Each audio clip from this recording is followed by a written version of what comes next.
తెలంగాణ సంస్కృతి వైభవానికి ప్రతీకగా నిలిచే బతుకమ్మ సంబరాలను ఘనంగా నిర్వహించాలని సర్కార్ నిర్ణయించింది. ఈ నెల 22 నుంచి వేడుకలు అధికారికంగా జరుపుతామని పర్యాటక శాఖ మంత్రి జూపల్లి కృష్ణారావు ప్రకటించారు. ఈ నెల 27న ట్యాంక్ బండ్పై బతుకమ్మ కార్నివల్, 28న 10,000 మందితో బతుకమ్మ సంబరాలు, 29న పీపుల్స్ ప్లాజా దగ్గర బతుకమ్మ పోటీలు, ఈ నెల 30న బతుకమ్మ పరేడ్ ఉంటుందని జూపల్లి తెలిపారు. ఈసారి ప్రపంచ దృష్టిని ఆకర్షించేలా బతుకమ్మ వేడుకలు నిర్వహిస్తామని మంత్రులు సీతక్క, కొండా సురేఖ ప్రకటించారు. బతుకమ్మ పండుగను తొలి రోజున ములుగు జిల్లా రామప్ప ఆలయ ప్రాంగణంలో ప్రారంభించాలని ప్రభుత్వం తీర్మానించింది.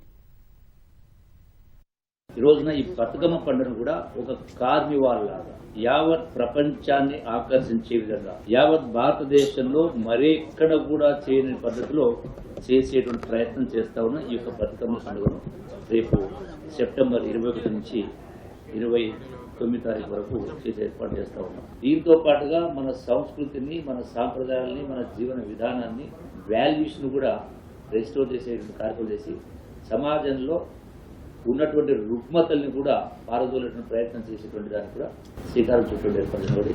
ఒక ఆలోచనతోటి ఒక షెడ్యూల్ రూపొందించుకొని ఆ షెడ్యూల్లో మహిళలందరినీ కూడా ఇన్వాల్వ్ చేసి, మహిళా సంఘాలను కూడా ఇన్వాల్వ్ చేసి, మహిళా ఆర్గనైజేషన్స్ని కూడా ఇన్వాల్వ్ చేసి, అదేవిధంగా టూరిజం డిపార్ట్మెంట్ ఆధ్వర్యంలో ఈ యొక్క కార్యక్రమాన్ని చేపట్టడం చాలా హ్యాపీగా ఉంది.